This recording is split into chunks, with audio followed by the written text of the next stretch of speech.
"I am sorry, my dear," he said, taking her into his arms. "Trust me, you will be happy once we get settled." He whispered into her ear, "Another baby, perhaps." He kissed her earlobe. She felt a wave of love and despair. If only she could stay forever in the protection of her husband's arms. He had reached out to Brigid behind her, and she felt their child join the embrace.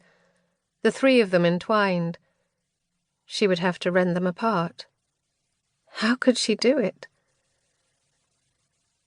With Giles gone, Ellen prepared Brigid for bed. They were travelling with no servants, having decided to procure a new household once they arrived in Ireland. It was a relief to have no other witness to her despair.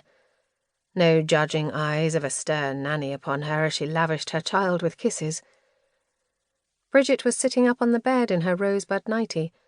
She didn't look in the least sleepy as she clutched her doll Annie to her chest.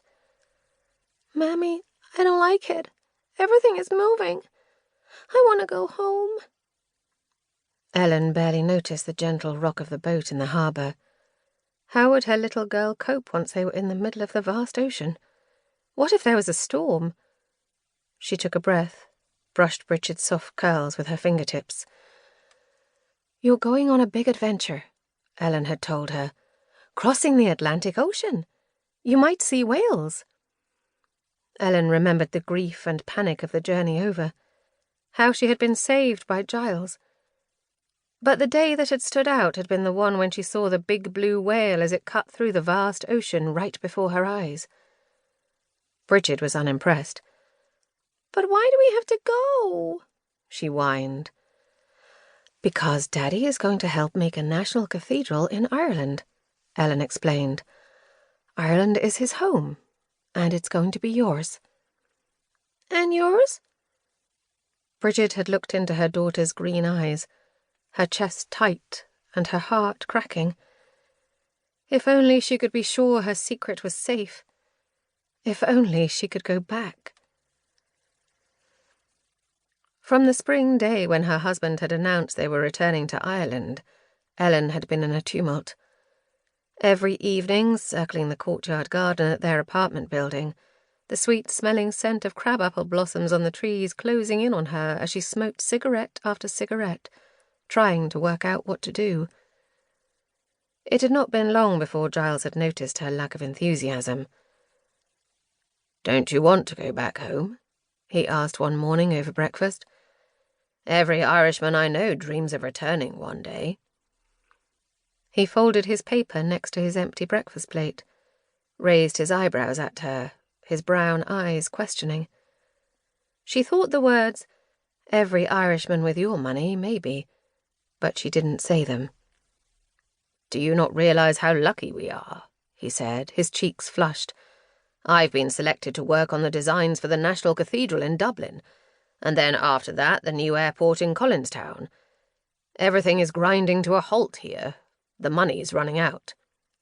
"Yes, of course I know," she said. Her husband had worked hard since they'd arrived in America, steadily building up his reputation as an architect. Each building he'd worked on more impressive than the next. She had been so proud to look out of their top-floor apartment at Fifth Avenue and the skyline of Manhattan, which seemed to reach higher and higher with each passing year. Giles had worked on the Manhattan Trust Building and the Empire State Building, which was an amazing 102 floors. He had taken her up not long after it had opened. She had been terrified at first, but once he had convinced her to open her eyes, she had been thrilled with the view. Secretly, she admired the Chrysler Building the most. To her, it resembled a spectacular shiny tower from another world. But of course, she never told Giles that. "Brigid will meet her grandparents, her aunts and uncles, and her cousins."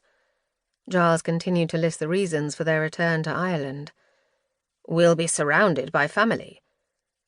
Giles had always talked with affection of his family home in Blackrock, Dublin, the big white house with the ample lawn facing the sea. The past year she had noticed how much more he talked about it, how he ached for home. "My new position is well paid. We will want for nothing, Ellen," he had told her.